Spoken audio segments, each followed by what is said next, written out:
Et de deux, pour le tribunal de l'actualité pour cette semaine, un rendez-vous de décryptage de l'actualité sur les médias Truth TV et Watt FM. Vous le savez, nous sommes également accessibles par un clic sur Facebook et YouTube. Je suis Adam Scarlett Ouedraogo, président de ce tribunal.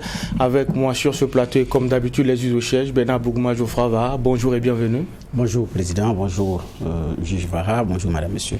Bonjour juge Bougma, bonjour président, bonjour auditeurs et téléspectateurs. Nous sommes à jour J-1 de la rentrée administrative au préscolaire, au primaire, au post-primaire et au secondaire. Et les acteurs de la communauté éducative sont à pied d'œuvre pour aborder de la meilleure des façons la rentrée scolaire 2021-2022. Comment justement cette rentrée scolaire se prépare et quels sont les défis pour le ministère en charge de l'éducation nationale? La question sera posée à notre convoqué du jour, le ministre de l'éducation nationale, de l'alphabétisation et de la promotion des langues nationales, Stanislas Ouaro. Bonjour et bienvenue. Bonjour président. Alors je l'ai dit, avec vous nous allons parler des défis de votre ministère pour cette rentrée scolaire, mais avant nous allons ouvrir la première fenêtre de cette émission, les avant-propos.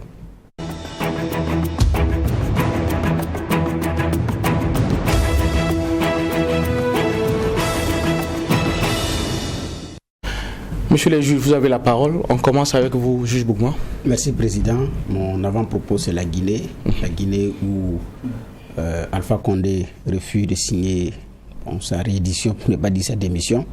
Donc au terme des missionnaires, la mission comme on appelle ça, au terme de la mission de ce que la CEDEAO a envoyé, le président refuserait en tout cas de signer sa démission. Il dit qu'il n'est pas question.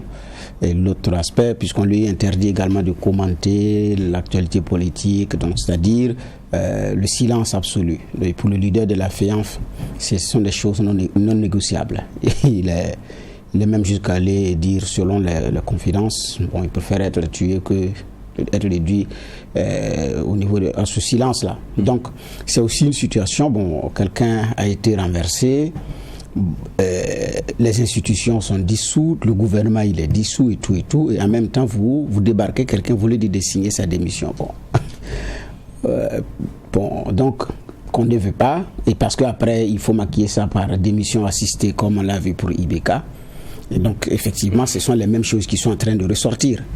Parce que pour certains d'ailleurs, Alpha n'est pas IBK, donc être réduit à ce silence-là, il n'est pas d'accord. Donc peut-être qu'il va falloir y faire avec. Maintenant, comme il refuse aussi le silence, il pouvait accepter ne pas signer le papier. Vous pouvez dire, bon, on concède ça, mais bon, monsieur refuse également d'être réduit au silence total. Donc c'est en même temps les autres aspects à gérer. Donc il y a aussi un gouvernement de transition à mettre en place. Il y a une communauté internationale effectivement qui surveille, mais il y a un Doumbouya aussi qui a fait son coup d'État et qui doit assumer aussi son coup d'État. Maintenant, avec un Alpha Condé, un irréductible, comme on appelle ça, qui a fait carrière dans le syndicalisme et dans l'opposition, donc c'est un dur à cuire entre griffes. Donc même réduit à un simple citoyen, donc n'étant plus président de la République, il y a des choses que le vieux, comme on l'appelle, ne veut pas concéder. Comment est-ce que la suite va se passer? On attendra de voir, parce que c'est quelqu'un aussi qui dit toujours j'assume. On se rappelle aussi son direct avec Alassane, quand il avait lâché des mots. Alassane dit monsieur le président, vous avez oublié que nous sommes en direct. Il revient au micro et puis dit j'essaye, j'assume. Donc c'est le même monsieur j'assume également que la junte a à faire face et que toute la communauté aussi qui part pour les missions aussi a à faire face. Donc on attend de voir comment est-ce que la suite va être gérée. Merci, juge Bougma. Juge Ouaro. Oui, merci président. Bon, mon avant-propos va concerner le point qui a été fait par la ministre Marshal Iboudou de la Solidarité nationale et de l'action humanitaire sur la question des déplacés internes et leur gestion, avec évidemment beaucoup d'autres cas sensibles avec catastrophes et autres. Et on parle de plus d'1 423 000 déplacés internes à gérer, et je pense qu'il y a une question de carte attribué au chef de famille avec Côte-Barre pour une meilleure gestion malgré les déplacements et tout. Donc je pense qu'il y a des efforts qui sont en train d'être faits. Maintenant vous savez qu'en la matière aussi il y a aussi quelquefois des insatisfactions, des insuffisances ou bien quelquefois des dénonciations, et c'est pour cela que lors de ce point de presse la question de nourriture contre sexe est revenue, ce qui avait été rapporté par l'un de nos confrères. On a écouté aussi la réponse d'un ministre qui a déploré le fait qu'il n'y a pas eu de démarche pour que son ministère qui est concerné puisse avoir son mot sur ce qui s'était passé. Mais bon, qu'à cela ne tienne, il y a quand même aussi pour moi un propos qui est juste, c'est de reconnaître que rien n'est forcément parfait et que même dans votre dynamique qui est celle positive ou la volonté qui est la vôtre qui est celle sincère, vous pouvez avoir des brebis galeuses parmi vous et ça pose toujours problème. Pour preuve, il y en a qu'on a attrapé en train de faire sortir encore ce qui est destiné aux déplacés internes et pour se faire un peu d'argent. On ne peut pas comprendre ces genres de choses-là. Mais ça, vous ne pouvez pas sensibiliser les gens jusqu'à leur toucher le cœur. C'est vraiment compliqué. Mais il faut faire avec ça. Et donc ça oblige aussi une certaine rigueur. La preuve, certains ont été déposés, jugés. Donc ça veut dire qu'avec l'exemple qui est donné, on permet d'éviter qu'on ait genre d'impunité et tout. Mais c'est notre réalité aujourd'hui dans laquelle nous sommes. Tant qu'on sera dans cette situation d'insécurité, on sera dans ce terrorisme, on va parler de déplacés internes, il va falloir gérer certains Burkinabés qui n'ont pas demandé que ça arrive, mais qui sont aujourd'hui devenus des cas sur lesquels il faut se pencher. Donc ce point de presse était le moment en tout cas d'échanger sur ces éléments qui sont intéressants. Il y a un point aussi qui m'a marqué, c'est que pour le premier trimestre 2021, pas moins de 374 enfants, parce que la traite des enfants ça continue. Rien que le premier trimestre, ça veut dire que les sensibilisations et tout, malgré cela, c'est un phénomène qui a la peau dure. Et je pense qu'il faut encore faire beaucoup d'efforts. Merci, messieurs les juges, pour ces propos introductifs. Je le rappelais en début d'émission, Stanislas Ouaro, ministre de l'Éducation nationale, de l'alphabétisation et de la promotion des langues nationales, est notre convoqué du jour. Nous allons parler de l'actualité dans votre département ministériel. Je le rappelais en début d'émission, nous sommes à 2 semaines de la rentrée scolaire, et notamment au niveau du primaire, du post-primaire, du secondaire et du primaire, je le disais. Est-ce qu'au niveau de votre département, on peut dire que vous êtes fin prêt?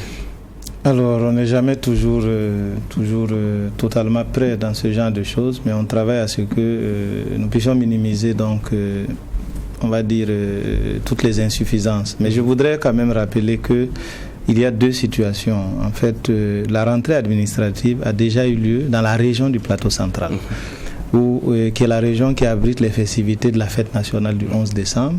Et les élèves et le personnel éducatif vont être libérés. Et les infrastructures scolaires aussi libérées pour permettre donc aux défilants de pouvoir occuper ces infrastructures dans la région. Et 2 semaines avant donc les festivités, et donc eux ils commencent 2 semaines avant les autres. Donc depuis le 1er septembre, la rentrée administrative est effective dans la région du Plateau central pour tous les ordres d'enseignement, que ce soit le préscolaire, le primaire, le post-primaire, le secondaire. Et demain justement, donc c'est jour J-1 pour les élèves de la région du Plateau central, les enfants du préscolaire, les élèves du primaire, du post-primaire, du secondaire, de l'enseignement et de la formation technique et professionnelle reprennent le chemin des écoles à partir de demain. Maintenant, demain aussi, la rentrée administrative pour le reste donc, du personnel du système éducatif dans toutes les 12 autres régions de notre pays. Et le 1er octobre, ça va être donc le départ aussi pour l'année scolaire pour les élèves des autres régions. D'accord. Gilles Bougman. Bon, je ne parle que sur les généralités. Ok. Je veux qu'on entre dans le vif du sujet, puisqu'on on a dégagé plusieurs axes. D'accord. Alors, quand on parle de rentrée scolaire 2021-2022, c'est notamment le gros défi et l'actualité, c'est cette décision du gouvernement de maintenir fermé le lycée Philippe Zenda Kaboré. Il y a eu des raisons qui ont été avancées par le gouvernement. Est-ce que sur ce plateau-là, on peut très rapidement revenir sur les raisons qui ont véritablement motivé cette décision, monsieur le ministre? Alors, vous avez suivi comme moi, donc justement les mouvements consécutifs d'élèves consécutifs donc aux réformes des examens, la réforme donc du sujet ou des sujets d'histoire, géographie et de sciences de la vie et de la terre au BPC que nous avons organisé et tout s'est bien passé finalement. Et la réforme donc du baccalauréat qui amènera le ministère en charge de l'éducation à organiser le baccalauréat. Et donc il y a eu des manifestations et malheureusement au niveau du lycée Philippe Zenda Kaboré, donc le degré de violence a amené donc le gouvernement à prendre la décision de fermer, comme on l'a fait aussi pour un autre lycée, le lycée départemental de Bissiga, dans la région du Centre-Est. Et vous avez vu avec moi donc les dégradations et le conseil a estimé que l'établissement n'était pas fonctionnel. Et à la date d'aujourd'hui, mais les conditions ne sont pas réunies. Les conditions qui ont présidé à la fermeture n'ont pas été réglées. aucune activité de réhabilitation du lycée n'a été effectuée. Nous avons mené un certain nombre d'activités. Des équipes donc du ministère ont fait une évaluation de la situation et l'inspection technique des services du ministère aussi a fait une évaluation de la situation et ils ont proposé effectivement dans toutes ces évaluations une réhabilitation en profondeur du lycée Philippe Zenda Kaboré. Et donc c'est ce qui a conduit à dire on va poursuivre donc les travaux de façon à réhabiliter en profondeur le lycée Philippe Zenda Kaboré. Et en attendant donc il faut qu'on travaille à ce qu'aucun élève ne soit pénalisé dans cette situation. Ce que nous avons commencé à faire dès le lendemain de la fermeture du lycée Philippe Zenda Kaboré le 24 mai. Personne n'en a parlé en fait. Les gens se sont accrochés à l'espoir de voir le lycée rouvrir à la rentrée scolaire 21-22 et comme justement le communiqué que le directeur provincial a fait en invitant les élèves à choisir donc 3 établissements dans la ville de Ouagadougou. Donc l'espoir a été tué et donc les gens se sont accrochés. Mais il y a eu des activités extraordinaires qui ont été menées de façon à montrer à la population du Burkina Faso que nous ne sommes pas dans une sorte de chasse aux sorcières. Moi, je n'ai pas encore croisé ni de sorciers ni de sorcières dans le système éducatif. Tout le monde est là pour travailler à construire le pays. Il y a des incompréhensions qui peuvent amener à certaines choses, le dialogue, mais aussi la fermeté amène à ce qu'on puisse aller dans le droit chemin. Donc c'est ce qui a fait que dès le lendemain, nous avons identifié des établissements pour recaser les élèves des classes d'examen. Parce qu'on ne pouvait pas reporter les examens, mais à cause des élèves du lycée Philippe Zenda Kaboré. Vous avez plus de 20 000 établissements dans le pays. Vous avez des milliers d'élèves qui prennent les examens. Et donc, on ne pouvait pas le faire. Et donc, nous avons redéployé donc, ces élèves au lycée municipal Paspanga et au lycée municipal Bambata. Il faut dire que le municipal Paspanga était avant une école primaire. Mais comme il n'y a plus d'élèves dans le centre-ville, on l'a transformé en un lycée. Et les classes d'examen ont pris les cours là-bas avec leurs enseignants du lycée Philippe Zenda Kaboré jusqu'à la fin, donc jusqu'au début, donc on va dire à l'approche des examens. Et effectivement, cet effort-là a permis de constater que comparé aux années 2018, 2019, 2020, 2021 a été une année extraordinaire pour le lycée Philippe Zenda Kaboré. C'est à cause de ces efforts, parce que si on avait laissé ces élèves aller aux examens sans qu'ils ne puissent achever leur programme, ce n'était pas évident qu'on ait ces résultats. Des enfants qui vont sans avoir achevé les programmes, vous imaginez. Donc, cela a permis à ces élèves d'avoir un taux de succès au niveau du lycée Philippe Zenda Kaboré au BPC de 48%, contre une moyenne de 28% à peu près. Et comparé aux 3 dernières années, les taux de succès étaient en 2018, 19 et 20. Ça varie entre 39 et 40% pour le BPC. Et le même taux pour le baccalauréat, 39 et 40%. Et au baccalauréat, on a eu 49%. On n'a pas vu ni parents d'élèves, ni médias s'inquiéter et se poser la question de savoir, mais ces élèves-là, on a fermé les lycées, que sont devenus les élèves des classes d'examen. On a fait ce travail. À la suite de cela, nous avons attendu la fin des examens. Le baccalauréat a pris fin autour du 24 juillet. Et à la fin de ces examens, ayant pu récupérer les notes de classe du premier et du deuxième trimestre des classes intermédiaires, nous avons décidé d'appliquer le principe qu'on avait appliqué l'année dernière dans le cadre de la Covid-19 pour utiliser les 2 trimestres pour permettre aux élèves de pouvoir donc avoir leur résultat de fin d'année. C'est ce qu'on a appliqué aux classes intermédiaires et cela a été fait le 27 juillet au lycée Nelson Mandela. Et bon, je me souviens qu'il y a des enseignants qui avaient décidé de ne pas y aller, qui avaient convoqué une assemblée générale à l'éducation ouvrière au motif que le Zenda était, la salle des professeurs du lycée Philippe Zenda Kaboré n'ayant pas été saccagée, il n'y avait pas de raison qu'ils aillent dans un autre établissement. Alors que le lycée Philippe Zenda Kaboré est fermé par une décision du Conseil des ministres. Donc moi-même en tant que ministre, je ne peux pas me lever et rouvrir cet établissement. C'est le même Conseil qui devrait décider de la réouverture ou pas. Et donc, finalement, ils sont tous venus et le conseil de classe s'est bien passé. Et après le 27 juillet, on avait toute la situation donc des élèves. Et à partir de cela, nous avons considéré que nous avons atteint notre objectif. Aucun élève n'a été pénalisé dans cette situation, aucun parent d'élève. Et donc, j'ai fait le point donc, à ma hiérarchie. Et nous avons continué à réfléchir sur les perspectives en tenant compte aussi des avis de la session technique des services du ministère, qui est un avis qui est un rapport confidentiel qui est transmis au ministre en charge de l'éducation, mais aussi à l'autorité supérieure du contrôle d'État et de lutte contre la corruption. ils ont le rapport, parce qu'après ils viennent contrôler la mise en œuvre des recommandations. Et donc tout ceci a permis donc d'aller donc vers donc une réhabilitation en profondeur. Et c'est ainsi que nous avons identifié 74 établissements à travers la ville. Il n'y avait pas ça avant. Ça, c'est des aspects sur lesquels les gens ne reviennent pas. Moi, je tiens à le dire. En 3 ans, nous avons réalisé plus de 30 établissements dans la commune de Ouagadougou, publics. Et aujourd'hui, nous avons 3 établissements. Le lycée municipal de l'arrondissement 9, qui est flambant neuf, qui est tout neuf. Donc, le lycée municipal de Nyoko 1, dans la commune de Saba, qui est aussi totalement neuf, qui va ouvrir cette année. Et le CG de Sidi-Passaté, dans l'arrondissement 7, donc à Nagrin, qui va aussi ouvrir. Et nous avons 6 établissements qui étaient des CG de Dayongo, de Bendogo, de Kamsonguin, de Widi, CG municipal Naba Piga de Dayongo, CG municipal Koubri Namanegba. Ces 6 collèges-là deviennent des lycées dès la rentrée. Donc ça fait des infrastructures qui s'ajoutent aux infrastructures identifiées pour permettre d'accueillir les élèves. Et donc c'est ce travail que nous avons fait. Je suis heureux de constater que nous avons enregistré à la clôture donc de l'appel au choix des établissements par les élèves accompagnés de leurs parents. Donc que 1979 élèves sur 2300, 2400 environ donc ont été enregistrés. Et le samedi dernier, nous avons travaillé à les affecter et tout ce travail a été fait. Contrairement à ce que les gens disent, on va les surcharger, ils verront, on va faire le point. On n'a rien surchargé. Et dans cette semaine, d'ici la fin de la semaine, nous allons afficher donc les listes dans les établissements pour que les élèves sachent dans quel établissement ils ont été donc affectés. Et donc on pourra lever la mesure de suspension des recrutements pour complément d'effectifs qu'on permettait au personnel partout où effectivement il y a toujours de la place pour permettre à ces élèves de pouvoir s'y inscrire.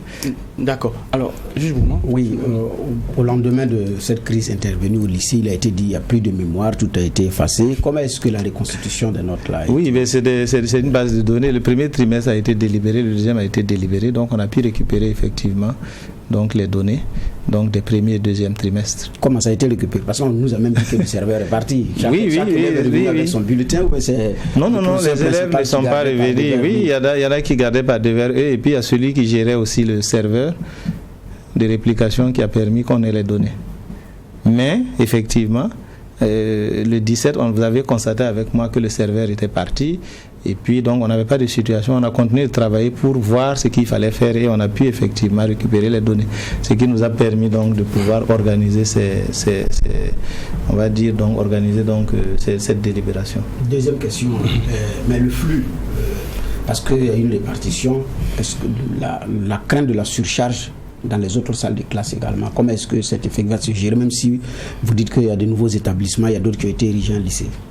Oui, en fait, on tient compte justement des possibilités. Si vous avez l'administration, ces administrations-là ont leur mémoire, ont les classes disponibles et le nombre de places en fonction des ratios que nous connaissons, qui sont de 70 élèves pour le post-primaire et secondaire et de 60 élèves pour le post-primaire plutôt et de 60 élèves pour le secondaire. Voilà l'instruction qui m'a été donnée et que je suis attentivement, donc c'est d'éviter qu'on aille surcharger des établissements. Donc ce travail a été fait. Donc par arrondissement, on a les situations. Il y a des arrondissements par exemple qui ont accueilli 3 élèves, d'autres 11, d'autres 20, d'autres 147. C'est en fonction des possibilités que cela a été fait. Donc à ce niveau, nous allons publier les listes et puis nous allons vous communiquer la situation certainement et vous verrez qu'on n'a pas travaillé à aller surcharger quoi que ce soit. Alors, ma dernière question. Et comme je vous dis, à côté de cela aussi, il y a les nouveaux établissements que nous avons réalisés qui sont totalement à nouveau, donc qui vont accueillir aussi. Il y a jusqu'à 3 établissements, 2 lycées et 1 CG. Donc ces 3 établissements peuvent à eux seuls accueillir, parce que si vous avez un lycée par exemple de 9 classes, avec en moyenne 70 par classe, vous avez plus de 400 élèves, donc vous avez plus de 1000 élèves qu'on peut recaser déjà dans ces 3 établissements où il n'y avait pas d'élèves qui ouvrent cette année, et puis il y a les 74 autres établissements qui sont là. Donc franchement, ça c'est pas de la mer à boire, le travail va se faire et puis on va constater ensemble et ça se fait. Et aujourd'hui, moi je suis heureux de constater que, en tout cas les vrais parents d'élèves, je parle des vrais parents d'élèves, ceux qui ont vraiment leurs enfants là-bas, En tout cas, je vois très peu qui se plaignent de ce qu'ils souhaitaient rester au Zenda. Non, moi je vois très peu. Au contraire, dans les émissions, partout où nous sommes passés, dans les retours que nous avons, beaucoup de parents sont soulagés de voir que leurs enfants pourront être pas loin de leur logement, comparé au lycée Philippe Zenda Kaboré. Et j'ai bon espoir que l'affichage des listes qui se fera cette semaine va effectivement réconforter davantage tous ces parents. D'accord. Alors, j'ai dit ma dernière question, c'est quand on vous écoute, il y a plus de 1000 dont on n'a pas la position. Non, pas du tout. Pas du tout. Nous avons environ 350 qui n'ont pas répondu à l'appel. Mais ces 350 qui n'ont pas répondu à l'appel, mais on n'est pas obligé de venir. Il y en a qui vont certainement inscrire leurs enfants dans le privé. Il y en a qui peut-être iront ailleurs. Donc, quand on fait ce genre d'activité, on ne s'attend pas à avoir 100%. On souhaite avoir 100%, mais si on a un taux de remplissage de 90%, de 92%, de 93%, on est totalement satisfait. Maintenant, ce que je vais dire, c'est que nous avons effectivement clôturé le 15, conformément au communiqué qui a été fait, mais nous sommes toujours ouverts parce que vous allez toujours trouver des gens qui vont dire qu'ils n'étaient pas au courant, ils étaient partis en vacances par-ci. Il y a des plus malins qui se disent que la décision qui a été prise là, c'est du bluff et qu'il n'y aura rien. Mais quand ils vont constater que les listes sont affichées, ils vont courir pour venir dire ah oui. Et on a constaté même pendant l'opération de choix là, des élèves qui ont tenté de tricher. En tout cas des personnes qui sont venues d'abord avec des faux bulletins du lycée Philippe Zenda Cabral. Nous on a la situation de tous les élèves donc à côté et puis donc qui tentaient aussi de profiter de cette situation pour s'inscrire ça et là. Donc à ce niveau on n'a pas de problème. Pour le personnel, nous avons lancé donc le communiqué de choix des établissements donc le mercredi dernier, je pense que ça devait être le 8 et ça prend fin le 15, c'est-à-dire demain. Et à la date d'aujourd'hui, on a peut-être un ou deux qui ne se sont pas encore enregistrés. Donc on m'a signalé le cas de quelqu'un qui est hospitalisé, qui est malade, qui a une maladie chronique. Et donc lui, ce n'est pas possible. Et de quelqu'un qui est en voyage.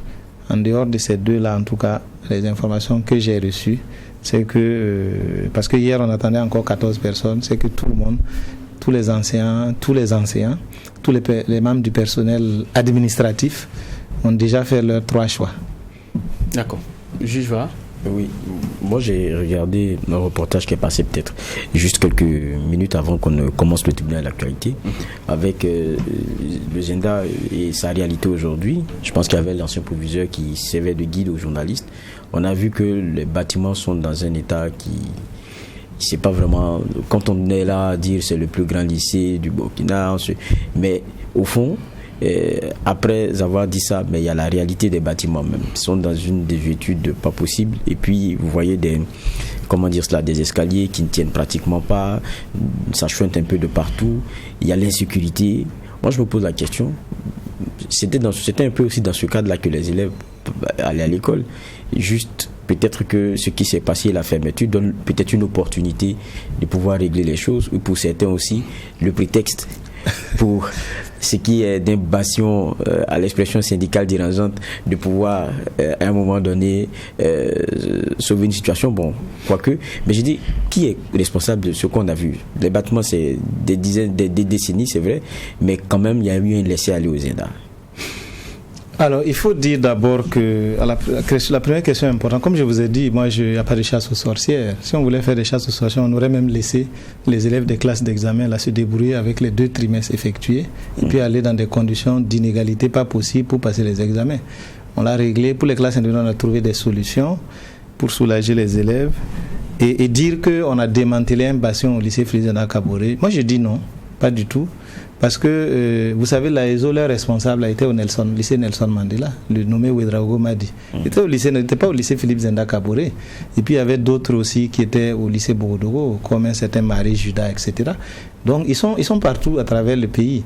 Donc, ce n'est pas en recasant 2000 élèves qu'on aura cassé quoi que ce soit. Et puis, les enseignants qui manipulaient les élèves, il y a certains, on les connaît. Je n'ai pas donné de nom, ils se connaissent aussi. Mais c'est parce que vous avez dû suivre avec moi sur certains plateaux des enseignants qui ont refusé même de condamner l'acte de vandalisme. On peut condamner et puis c'est pour s'inquiéter de ce que ce ne soit pas des élèves et qu'il faille y regarder. Mais ne pas arriver même à condamner l'acte de violence, c'est une catastrophe pour un éducateur.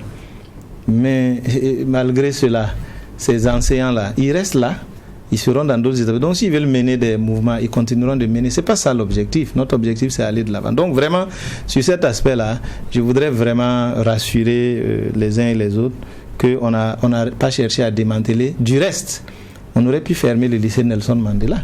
Parce qu'ils avaient séquestré pendant quelques minutes le proviseur et la conseillère principale d'éducation. Et nous avons, une semaine après la fermeture du lycée, nous avons rouvert pour permettre aux élèves de terminer leur année pour les classes intermédiaires et les classes d'examen de poursuivre. Donc, sinon, on aurait pu effectivement dire, voilà, le bastion, le meneur est là-bas, il fallait, non. Vraiment, ce n'est pas, ça ne fait pas partie de notre agenda. Vraiment, on n'a pas ce problème. Et les enseignants qui vont être redéployés dans de nouveaux établissements, pour ceux qui sont des meneurs et des manipulateurs, ils continueront certainement leurs actions, mais nous allons continuer aussi de travailler, de surveiller, mais aussi de dialoguer pour que les choses puissent avancer. Maintenant, sur la question des infrastructures qui se dégagent, vous savez, il y a énormément de défis dans le pays. Quand vous regardez le nombre d'infrastructures que nous avons réalisées, le nombre de salles de classe que nous avons construites pour effacer les paillotes, nous sommes à la fin de 2020, en 5 ans, on était à 73% des objectifs. De la construction d'établissements supplémentaires. Dans la ville de Ouagadougou, il n'y avait pas beaucoup d'établissements publics. Nous avons réalisé pas mal. Et dans beaucoup d'autres villes, etc. On ne peut pas tout faire.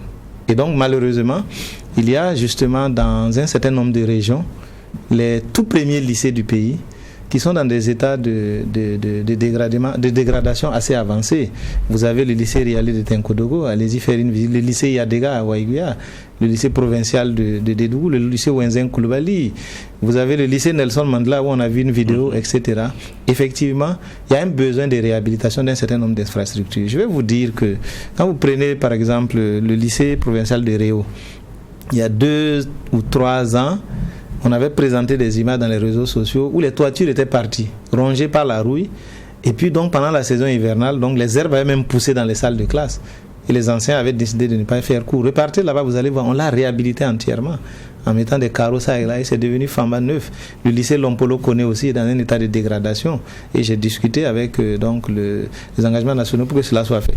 Alors moi, le Premier ministre m'a donné des instructions, le président aussi.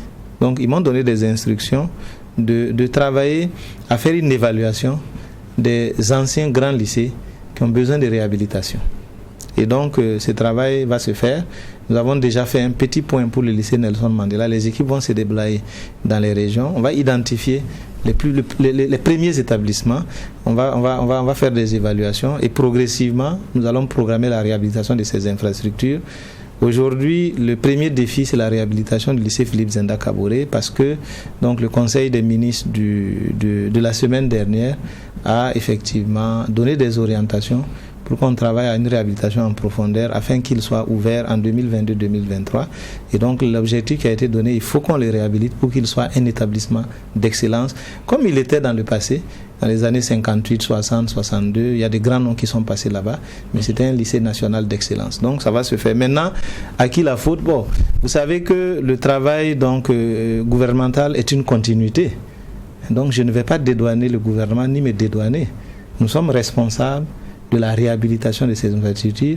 On fera le nécessaire en fonction de nos possibilités pour que le maximum puisse être réhabilité. Et puis après, ceux qui viendront aussi vont poursuivre. Donc c'est une œuvre que nous devons donc, qui est dynamique et donc que nous devons donc suivre. Parmi les raisons qui ont été avancées, Monsieur le ministre, il y a aussi la question de la position géographique du Zenda et la distance que certains élèves doivent parcourir pour accéder à cet établissement. Mais parmi la liste des établissements qui ont été retenus pour accueillir justement les élèves, il y a le Nelson. Quelqu'un qui quitte le Marienne pour s'inscrire au Nelson, finalement en termes de distance, qu'est-ce que la personne gagne? Donc il quitte le Philippe Zenda Kaboré plutôt. Voilà, pourquoi au Nelson. Oui. Finalement en termes de distance, qu'est-ce que la personne gagne? Est-ce que c'est pas ce qui fait dire au syndicat que vous avez un agenda caché? Non, vous savez, il y a vraiment bon. Mais ils le disent toujours, hein, c'est de bonnes guerres, parce qu'ils sont permanemment dans la défensive, ils sont permanemment dans l'esprit de combat. Ça, c'est vraiment leur leitmotiv. Et donc, vraiment, moi, ça ne me fait ni chaud ni froid quand ils le disent. C'est de bonne guerre même pour eux. Ils n'ont jamais confiance au gouvernement. Ils considèrent que chaque fois que le gouvernement dépose donc un pied ici, c'est vraiment pour faire ceci, pour casser, etc. Je me souviens, lorsque donc on travaillait à sauver l'année scolaire l'année dernière, disons, on va dire en 2020, en lien avec la Covid-19, qu'est-ce que certains n'ont pas dit? C'est pour contaminer tous les élèves du Burkina, c'est des stratégies, etc. Ça s'est très bien passé. Ces mêmes syndicats-là ont accompagné leurs élèves, leurs enfants pour certains, pour aller composer. Et ils étaient fiers des résultats. Et je leur ai dit, certains m'avaient dit qu'ils boycottent les examens, mais ils n'ont pas empêché leurs enfants de les accompagner dans le boycott. Parce que boycotter, ce n'est pas aller.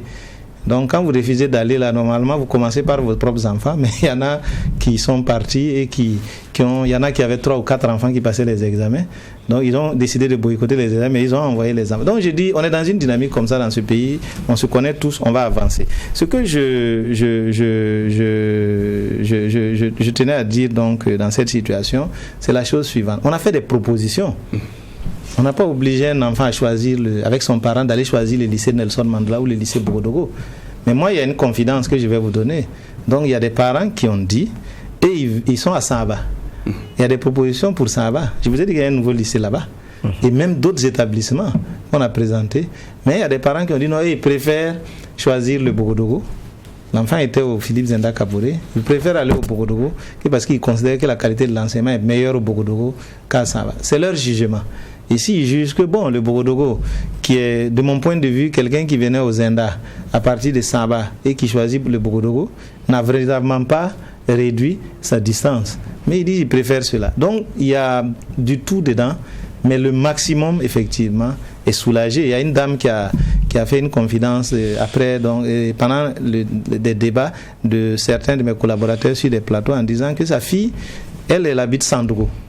Donc ça doit être certainement à la sortie, en allant vers Bobo Dioulasso.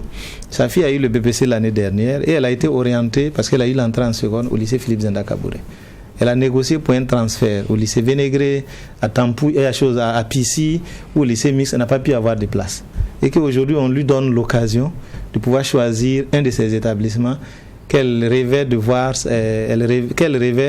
sa fille donc fréquenter à cause de la distance. Elle est totalement soulagée. Donc c'est pour ça que je vous dis, moi je souhaite vraiment, après que nous ayons affiché les listes, voir des vrais parents venir dire qu'ils ne sont pas d'accord, ils préféraient rester au Zenda et tout. Je dis bien les vrais parents d'élèves. Parce que moi, je n'ai pas mes enfants au Zenda, vous n'avez peut-être pas vos enfants au Zenda. Il y en a qui sont sur les plateaux, qui appellent dans les radios. Ils n'ont personne même au Zenda. Ils ne sont même pas allés visiter.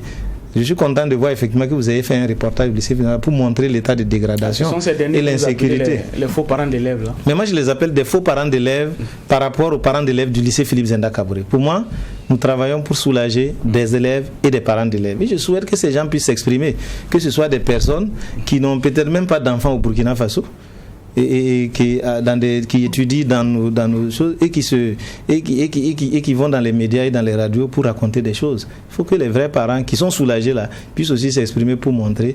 Donc il y en a qui seront totalement satisfaits, d'autres peut-être pas, mais c'est ça aussi la vie. On va poursuivre, mais on va continuer les efforts pour pouvoir faire en sorte que les choses puissent continuer. Et pour le lycée Philippe Zenda, les perspectives, comme j'ai dit, c'est de faire en sorte qu'on ait un lycée scientifique d'excellence avec internat, de façon, ou un lycée technique d'excellence avec internat, de façon à ce que, mais cette décision sera entérinée d'ici la rentrée officielle du 1er octobre, et puis nous allons poursuivre le travail et travailler avec beaucoup d'enthousiasme à relever ces défis-là. Sur la question du Zenda, toujours, effectivement, c'est par rapport aux perspectives. Vous avez dit peut-être, l'autre sens pourrait être quoi? Non, en Parce fait, qu'il y en a qui avaient dit qu'il faut faire un lycée professionnel, technique. Est-ce que j'ai dit, en fait, il y a les... c'est qu'est-ce qui a été arrêté? Non, ce qui est pour le moment arrêté, en conformant au Conseil des ministres donc, de la semaine dernière, c'est que le lycée doit être rénové en profondeur pour en faire un lycée d'excellence pour la rentrée scolaire 2022-2023. Moi, j'ai fait un rapport en Conseil des ministres après des travaux que j'ai effectués avec mes collaborateurs à l'effet de montrer les avantages et les inconvénients de l'une ou l'autre des solutions. C'est-à-dire qu'il y a une solution qui peut nous amener à une ouverture de l'établissement en 2023. Il y a une solution qui peut aussi nous amener à une ouverture en 2022-2023 et comme ou en 23-24. Et donc comme le Conseil a tranché pour dire il faut qu'on reprenne, donc l'établissement rouvre en 22-23, Donc, le rapport que j'ai fait va permettre de faire un choix. Dans tous les cas, ça va être un lycée d'excellence avec internat. C'est ce que nous avons arrêté. Mais est-ce que ça va être un lycée scientifique? Est-ce que ça va être un lycée technique ou professionnel? Mais laissez la latitude au Conseil des ministres de trancher parce qu'un rapport a été déposé et c'est le Conseil qui oriente. Dès qu'ils ont donné l'orientation, nous on se met au travail et on avance. Mais les propositions ont été faites. Des évaluations, pour le moment, on va dire générales, ont été faites et le Conseil appréciera. Et dès qu'ils auront donné le tempo, c'est parti, nous allons commencer à travailler. Notre objectif, c'est de faire en sorte que les études soient totalement achevées. Les études architecturales, d'extension, soient totalement achevées d'ici décembre, pour que dans le cadre du budget du ministère en charge de l'éducation pour l'exercice 2022, puissions commencer dès janvier ou février à la réhabilitation, afin que en octobre nous puissions donc rouvrir cet établissement dans de très bonnes conditions. D'accord, nous allons passer à un autre sujet qui concerne également votre département ministériel, mais on peut dire que c'est l'élément déclencheur de tout ce qu'on a connu, notamment aux ENA, c'est la réforme du baccalauréat. Il faut dire que c'est cette année que votre ministère va prendre en main l'organisation de ce diplôme-là. Tout à fait. Est-ce qu'on peut dire que le passage de témoin se passe très bien? Bon, en fait, il faut dire déjà qu'il y a eu deux éléments déclencheurs, la question des sujets uniques. Je pense que cette question aujourd'hui est derrière nous. Les examens se sont très bien passés. Aujourd'hui, lors de l'excellence scolaire donc, que nous avons organisée au Palais présidentiel à Kosiam, la première au BPC a eu 19,09. Et pour avoir ce genre de moyens, on ne l'a jamais vu au Burkina Faso.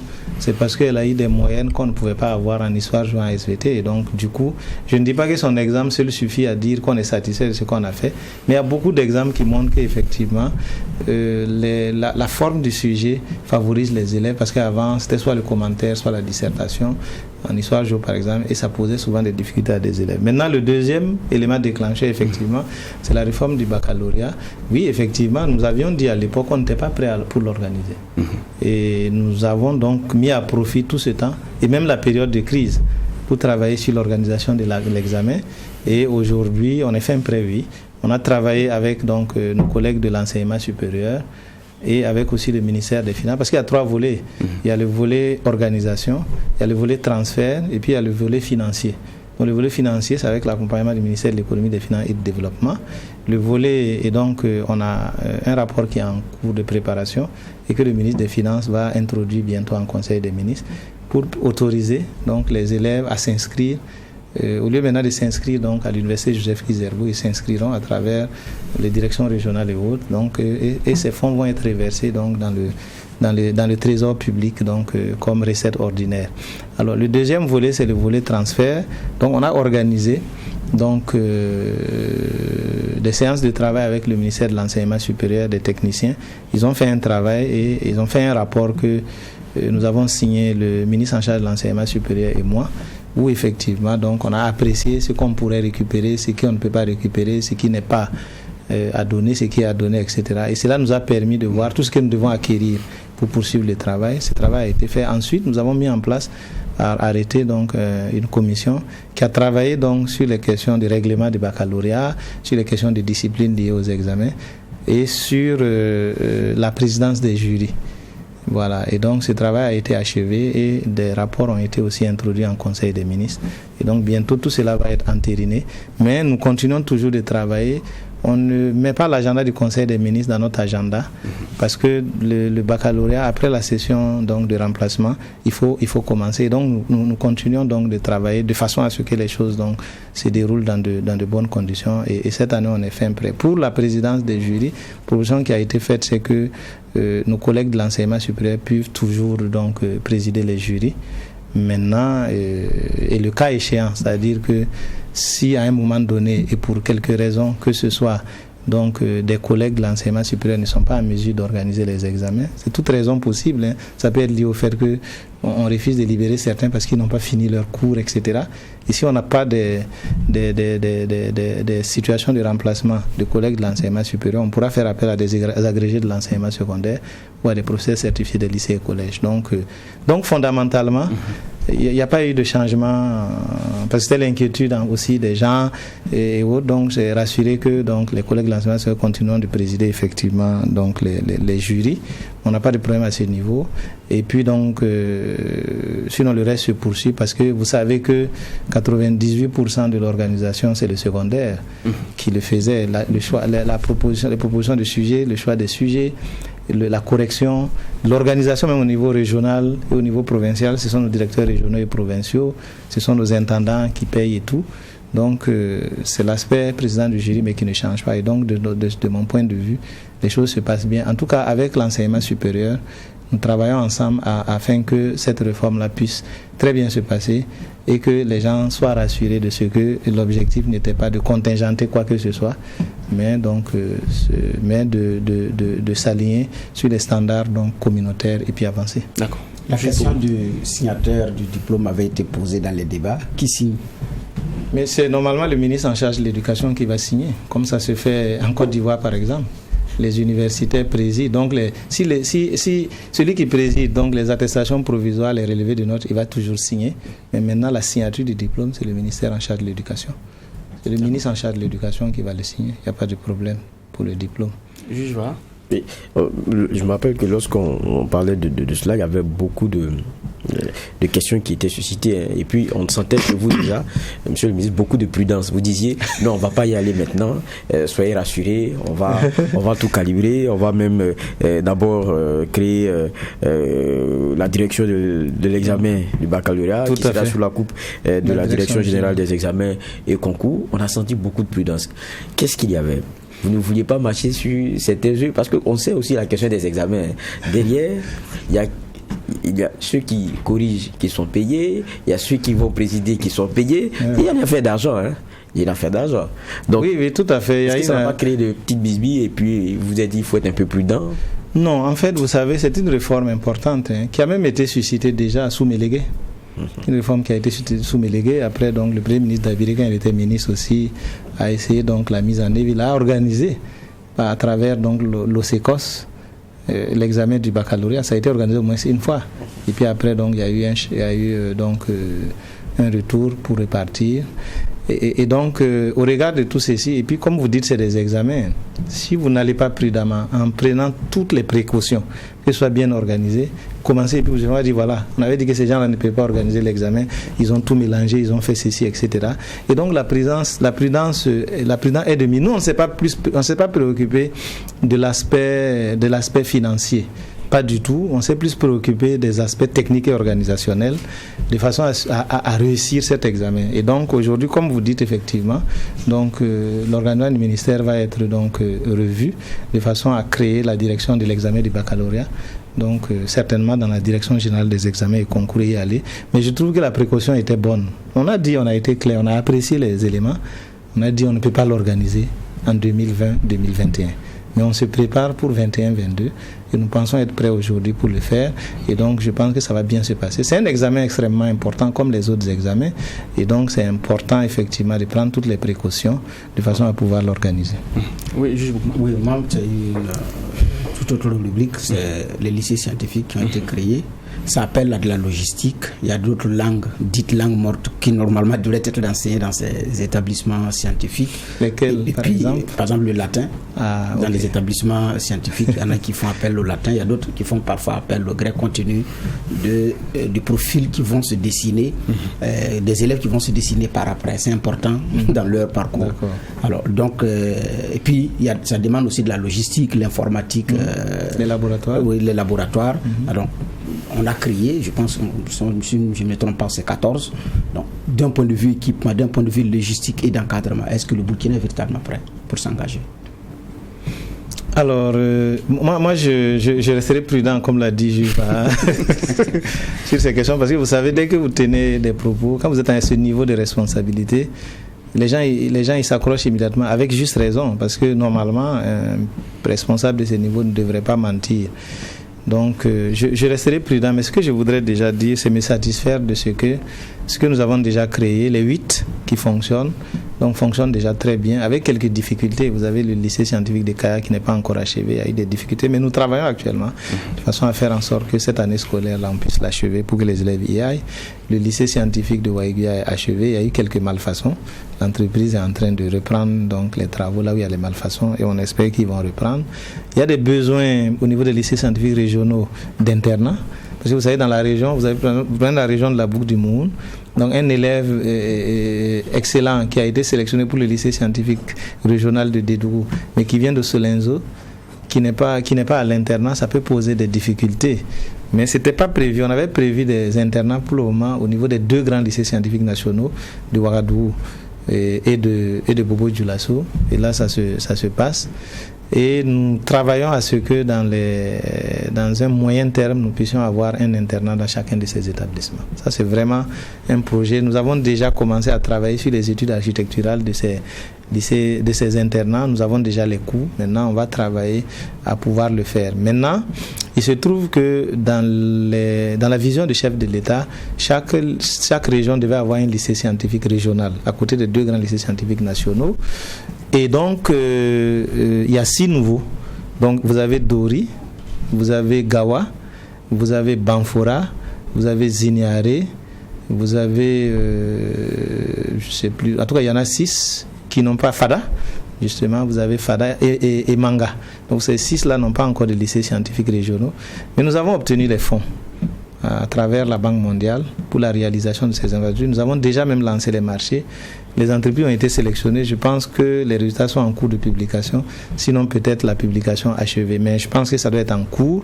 Et donc, on devrait pouvoir, d'ici début novembre, commencer les travaux. Et les fonds sont là, sécurisés. Et donc, les délais d'exécution, c'est de 7 mois. Et bientôt, les équipements aussi, on va les lancer.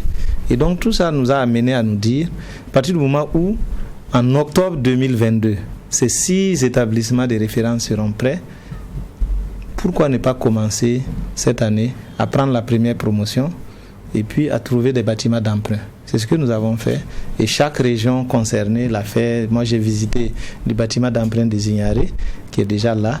Et donc, vraiment, il n'y a pas de problème. Donc, c'est des défis. Mais vous savez, si on doit attendre de tout réunir pour pouvoir se lancer dans cette initiative extraordinaire, ça ne va pas marcher. Aujourd'hui, je sais que beaucoup ont critiqué quand on voulait faire le lycée scientifique. Il faut laisser, il y a des besoins d'effacement des classes sous paillotes, il y a des besoins de construction de CG, on va se lancer dans des entreprises aussi chères. Ça, c'est le Burkinabé. Et il faut faire avec. Quand on faisait le premier échangeur de Ouagadougou, tout premier, ça doit être l'échangeur de Ouagadougou 2000 là. Qu'est-ce que les gens n'ont pas dit? Les gens ne mangent pas 3 repas par jour. Il y en a même qui ne mangent même pas un repas par jour. Il y en a qui ont faim, il y a des problèmes. On va faire un échangeur à tant de francs, etc. Quand ça s'est achevé, vous et nous, on s'est retrouvés là-bas. Chacun essayait d'aller prendre des photos. Chacun allait, chacun faisait des selfies. Chacun montrait aux yeux du monde qu'on a évolué. Quand on a fait l'échangeur donc, du Nord, là, on était à autour de 70 milliards au début. C'est allé peut-être au-delà parce qu'il y a eu des avenants et tout. Qui se préoccupe aujourd'hui? Ça, les gens sont très fiers de monter là-dessus. Les gens attendent maintenant avec impatience l'échangeur du rond-point des Nations Unies. Donc, c'est vous dire que, effectivement, il y a énormément de défis qu'il faut relever. Mais on ne peut pas passer le temps à relever que ces défis-là, en oubliant que, à côté de ces défis, il y a des grands projets qu'il faut poser. Parce que tous ces pays qui se sont développés, regardez l'histoire d'Israël, regardez l'histoire d'autres pays qui se sont développés, ils ont en même temps travaillé à résoudre des problèmes dans les zones rurales, mais aussi à réaliser de grands projets qui les ont propulsés aujourd'hui au devant de la scène. Et c'est ce que nous devons faire. Donc, il y a des défis, ça ne va pas être simple, mais c'est un ministère qui relève chaque année des défis et donc nous sommes prêts à relever ces défis-là avec tous les collaborateurs. Alors, vous parlez de grands projets. Un des grands projets de votre ministère, c'est également la question des assises nationales. Le 30 août dernier, le comité de rédaction vous a officiellement remis le document de base qui va servir justement aux travaux. La suite, c'est quoi, monsieur le ministre? Alors moi, j'ai été très heureux déjà de recevoir donc ce document qui montre que nous sommes prêts pour organiser ces assises. Et j'ai été d'autant plus fier de voir que le président même du comité de rédaction et moi, nous sommes dans des partis politiques opposés. Moi, je suis du mouvement du peuple pour le progrès et Mélégué il doit être du conseil même des sages, non? Ils ont un haut conseil du CDP. Et moi, je suis du bureau exécutif donc du MPP, en tout cas jusqu'à la date d'aujourd'hui. Et donc c'est pour montrer aussi aux uns et aux autres, et au-delà de lui, le professeur Paré a participé, le collègue donc Zakaria Tchemtoré, qui doit être, je pense, certainement de l'ADF-RDA, si je me trompe, Paré du CDP. Il n'y est plus, bon, il y avait été. Dans un autre parti. Dans tous les cas, on n'a pas choisi des partis, on a plus choisi donc des compétences. Et puis la ministre Odile Bonkungu aussi, qui est là. Donc c'est dire que, et après on a invité beaucoup d'autres personnes, donc qui sont venus de partout, des anciens secrétaires généraux, etc. Pour nous, en fait, il n'y a pas de tabou. C'est pour rassurer les gens. Nous avons préparé des documents de travail que nous allons mettre à la disposition. Après, ça va être ouvert. Dès qu'on va commencer à partager, ça va être ouvert.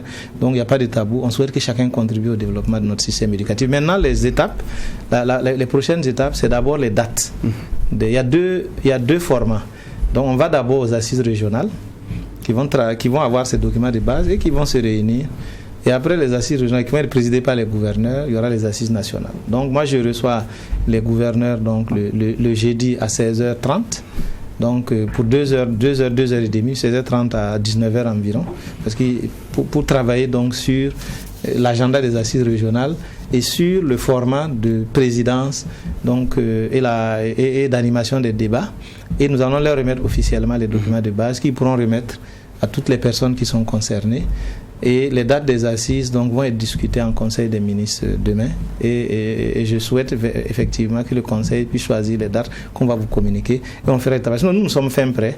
Et donc, nous attendons que les dates pour pouvoir donc organiser ces assises. Alors, les syndicats disent avoir reçu, pas dans les délais, en tout cas dans des délais très brefs, pour un document plusieurs pages à feuilleter, à mettre des avis, et donc se sont déclarés non partants. Non, ils ne se sont pas déclarés non partants pour les assises. En fait, ce qui s'est passé, c'est que nous avons conformément aux instructions reçues en Conseil des ministres du Premier ministre et du président du FASO, travailler à une participation de l'ensemble de la communauté. Donc nous avons fait des tournées partout pour ces assises. Et à l'issue de cela, nous avons mis un comité de rédaction qui tenait compte donc des observations faites ça et là. Et le comité a fini son travail. Il y a en fait un point dans un sujet de débat, c'est lié donc à la mise en œuvre du protocole d'accord que nous avons avec la coordination des syndicats de l'éducation. Nous avions pensé bon de les inviter à la validation nationale pour qu'ils regardent ce qui va être discuté et qu'ils puissent faire des propositions. Et donc c'est cette partie des syndicats. Nous avons 28 syndicats au ministère en charge de l'éducation maintenant. Il y a un nouveau qui s'est créé. Donc tous ces syndicats vont participer aux discussions. Mais c'était à cause de ce point-là que nous avons demandé à 5 ou 6 représentants donc de la coordination nationale des syndicats de l'éducation de venir donc aux discussions. Ils ont jugé effectivement qu'ils ont reçu très tard les documents, ils n'allaient pas venir. Et ils ont souhaité que pour les assises régionales et nationales, que les documents leur parviennent dans les délais, ce qui va être fait. Comme je vous ai dit, si nous avons, le Premier ministre m'a donné donc quitus de pouvoir mettre à la disposition de tous ceux qui sont concernés par les assises, les documents, mais on attend, dès que les dates des assises seront connues, et je l'espère fortement demain, sauf contrainte majeure, nous allons maintenant à partir de jeudi mettre à disposition ces documents à tout le monde et ils auront donc les documents à temps pour venir aux discussions. Monsieur le ministre, merci. Je rappelle que le ministre de l'Éducation, de l'Alphabétisation et de la Promotion des langues nationales était notre convoqué du jour. Pendant ce temps d'antenne, nous avons fait en tout cas un tour d'horizon des défis qui attendent ce département ministériel pour la rentrée scolaire 2021-2022. Monsieur le ministre, une fois de plus, merci d'avoir accepté notre convocation. Bon, c'est moi qui vous remercie parce que vous nous donnez l'occasion de rassurer les populations burkinabées de ce que la rentrée se passera dans de bonnes conditions. Merci beaucoup. Merci également à messieurs les juges. On se donne rendez-vous demain pour la même mission.